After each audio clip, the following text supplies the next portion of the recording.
Hey guys, welcome to Madurai Senthil's kitchen. இந்த வீடியோவில் நாங்கள் வீட்டில் ஒரு விசேஷத்துக்கு ஒரு 4 கிலோ சிக்கன் பிரியாணி பண்ணோம். இப்போ அந்த பிரியாணி தான் எப்படி செய்ய போகிறதுன்னு பார்ப்போம். இதுக்கு பெரிய அடுப்பில் நாங்கள் 4 கிலோ செய்கிறோம். ஸோ அதுக்காக பெரிய பேன் வச்சு அதில் நெய், எண்ணெய் எல்லாத்தையும் நம்ம ஆட் பண்ணிக்கலாம். இது நல்லா காஞ்சதுமே நம்ம நெக்ஸ்ட்டு ஸ்பைசஸ் எல்லாத்தையும் நம்ம சேர்த்துக்கலாம். தேவையான ஸ்பைசஸ் எல்லாம் போட்டுக்கலாம். பட்டை, சோம்பு, இலை, கிராம்பு சேர்த்து நல்லா வதக்கிக்கலாம். ஒரு கிலோக்கு வந்து ஒரு 100 கிராம் 150 கிராம் போட்டால் போதும் இந்த பிரியாணி. பாருங்க, இப்போ சின்னண்ணி பார்த்தீங்கன்னா தயிர் வெங்காயத்துக்கு ரெடி பண்ணிட்டு இருக்காங்க. பெரிய அண்ணியை பார்த்தீங்கன்னா சிக்கன் பிரியாணிக்கு ரெடி பண்ணுறாங்க.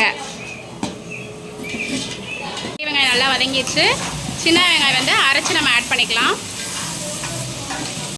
இது வந்து மல்லி, புதினா எல்லாம் சேர்த்து அரைச்சி வச்ச பேஸ்ட்டு எல்லாமே நம்ம அரைச்சி தான் ஆட் பண்ணுறோம். சின்ன வெங்காயம் வந்து ரொம்ப வதங்கணும்னு அவசியம் கிடையாது. ஸோ சீக்கிரம் இதையும் ஆட் பண்ணிக்கலாம். பிரியாணி பார்த்திங்கன்னா திண்டுக்கல் ஸ்டைல் பிரியாணி. ஸோ எல்லாமே இதுக்கு அரைச்சி தான் ஆட் பண்ணுறோம். இன்னொன்று சின்ன குழந்தைங்க சாப்பிட்றதுக்கும் ஈஸியாக இருக்கும். ஸோ இஞ்சி பூண்டு பச்சை மிளகா பேஸ்ட்டு எல்லாத்தையும் நம்ம அரைச்சி தான் ஆட் பண்ணுறோம். அதே மாதிரி ஸ்பைசஸும் வறுத்து வச்சுருக்கோம், அதையும் அரைச்சி தான் ஆட் பண்ணுறோம். இப்போது இதுக்கு தேவையான அளவுக்கு நம்ம உப்பு ஆட் பண்ணிக்கலாம். இப்போ நம்ம 4 கிலோ வந்து அரிசி எடுத்திருக்கோம். ஸ்பைசஸ் போடு. இப்போது இது பார்த்திங்கன்னா சோம்பு, சீரகம், மிளகு, கல்பாசி, ஜாதிபத்திரி, பிரியாணி இலை எல்லாமே வந்து நம்ம வறுத்து அரைச்சிருக்கோம். அதே மாதிரி பட்டை, மெயினாக வந்து முந்திரி பருப்பு சேர்த்திங்கன்னா அது கொஞ்சம் டேஸ்ட் கொடுக்கும். ஸோ எல்லாமே சேர்த்து நம்ம வறுத்து நம்ம அரைச்சி இந்த மாதிரி பொடி பண்ணி வச்சுக்கலாம். இந்த இதுக்கு நம்ம வறுத்து அரைச்சி போட்டால் தான் நல்லாயிருக்கும். இது நல்லா வதங்கினதும் இதை நம்ம ஆட் பண்ணிக்கலாம். 2 ஸ்பூன் வந்து தனி மிளகாய்த்தூள் நம்ம ஆட் பண்ணிக்கலாம். வேறு மஞ்சள் பொடி தேவையில்ல. அதே மாதிரி தக்காளியும் இதுக்கு தேவை கிடையாது. அதுக்கு பதிலாக நம்ம தயிர் வந்து நிறையா சேர்த்துக்கலாம். திண்டுக்கல் ஸ்டைல் பிரியாணி வந்து இப்படி தான் பண்ணணும். இப்போது நம்ம கட் பண்ணி வச்சுருக்க சிக்கனை ஆட் பண்ணிக்கலாம். இது 4 கிலோ சிக்கனு. அதே மாதிரி நாங்கள் 4 கிலோ சீரக சம்பா ரைஸ் தான் இதுக்கு எடுத்துருக்கோம். இதையும் சேர்த்து நல்லா கிளறி விட்டுக்கலாம். இப்போது 3/4 லிட்டர் தயிர் நம்ம இதுக்கு ஆட் பண்ணிக்கலாம். ஏன்னா நம்ம தக்காளி சேர்க்கலை. ஸோ 3/4 லிட்டர் தயிர் ஆட் பண்ணிக்கலாம். விட்டுக்கலாம். தயிரோடு சேர்த்து நல்லா மிக்ஸ் பண்ணிக்கலாம். 3 லெமன் அதை வந்து கட் பண்ணி நம்ம அதை லெமன் ஜூஸ் சேர்த்துக்கலாம். இப்போது இதை நல்லா கிளறி விட்டுட்டு ஒரு 5 நிமிஷம் இதை மூடி போட்டு வேக வச்சுக்கலாம். சிக்கனை அடுப்பில் கொஞ்சம் சிம்மில் வச்சுருங்க, இல்லைன்னா சிக்கன் பிடிச்சிக்கிறோம்.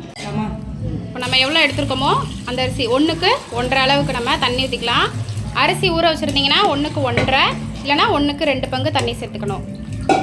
இது நல்லா கொதிக்கணும். இது கொஞ்சம் மூடி போட்டு நல்லா கொதிக்க வச்சுக்கலாம். சிக்கன் ஒரு 3/4 மடங்கு வேகணும். சிக்கன் ஒரு பாதி அளவுக்கு வெந்ததுக்கப்புறம் நம்ம அரிசி ஆட் பண்ணிக்கலாம். இப்போது நல்லா சிக்கன் கொதிச்சு வந்துருச்சு. 3/4 அளவுக்கு சிக்கனும் வெந்துருச்சு. இப்போ இந்த ஸ்டேஜில் நம்ம அரிசி ஆட் பண்ணிக்கலாம். சீரக சம்பா அரிசி நம்ம ஊற வச்சுருக்கோம், 1/2 மணி நேரம் ஊற வச்சுருக்கோம், அதை சேர்த்துக்கலாம். நாங்கள் 4 கிலோ சீரக சம்பா எடுத்துருக்கோம். இப்போது அரிசி போட்டாச்சு. இப்போது உப்பு வந்து செக் பண்ணிக்கோங்க. உப்பு பத்தலைன்னா நம்ம ஆட் பண்ணிக்கலாம். உப்பு பார்த்துட்டு போடுங்க. ஸோ நாங்கள் தேவையான அளவுக்கு திருப்பி உப்பு ஆட் பண்ணிக்கிட்டோம். நீங்கள் பார்த்துட்டு சேர்த்துக்கோங்க. இப்போது இதில் அரிசியும் தண்ணியும் சமமாக வேகிற அளவுக்கு நம்ம மூடி போட்டு இதை மூடி போட்டுக்கலாம், வேக வச்சுக்கலாம். அதுக்கப்புறம் நம்ம தம் போட்டுக்கலாம். இப்போது இந்த அளவுக்கு மிக்ஸ் ஆகி வந்ததுக்கப்புறம் நம்ம அது மேலே நெய் சேர்த்துக்கலாம். அதுக்கப்புறம் மேலே புதினா தூவி விட்டுட்டு நம்ம தம் போட்டுக்கலாம். இப்போ இது தம் போடுறதுக்கான ஸ்டேஜ். இது தான் தம் போட்டுக்கலாம். வாழை இலையை போட்டு தம் போட்டோன்னா அந்த ஸ்மெல்லாம் வெளியே போகாமல் இருக்கும். ஸோ வாழை இலையை இந்த மாதிரி பிரியாணி மேலே மூடி வச்சுட்டு அதுக்கப்புறம் நம்ம மூடி போட்டு மூடிக்கலாம். கங்கு வேற போட்டுருக்கு. அது மேலே கங்கு வைக்கிறதுக்கு சட்டி நேரம். இப்போது தம்முக்கு கீழே தோசை சட்டி வச்சு மேலே பிரியாணி சட்டி வச்சுருக்கோம். இப்போ அதுக்கு மேலே கங்கு போட்டு இதை ஒரு 20 நிமிஷம் நம்ம தம் போட்டுக்கலாம். அதுக்கப்புறம் பிரியாணி ரெடி ஆயிரும். அங்கே சாக்கில்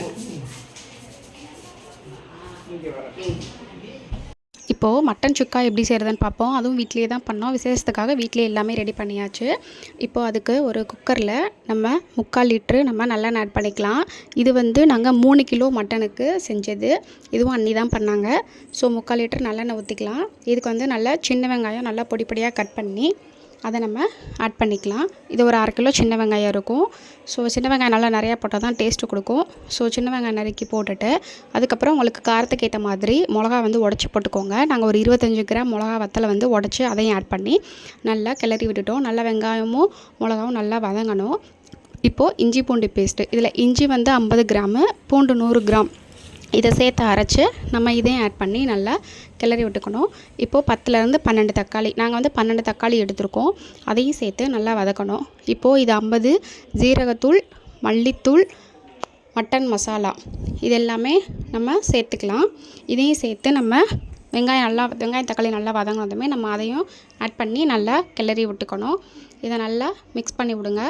இப்போது நம்ம கழுவி வச்சுருக்க மட்டன் வந்து நம்ம ஆட் பண்ணிக்கலாம். நம்ம மட்டன்லேருந்தே தண்ணி வெளியே வர ஆரம்பிச்சோம். நாங்கள் இது மொத்தத்துக்கே 100 கிராம் தண்ணி மட்டும்தான் இது வேகிறதுக்கு ஊற்றணும். அதுவே வந்து தண்ணி நிறையா வெளியே விட்டுருச்சு.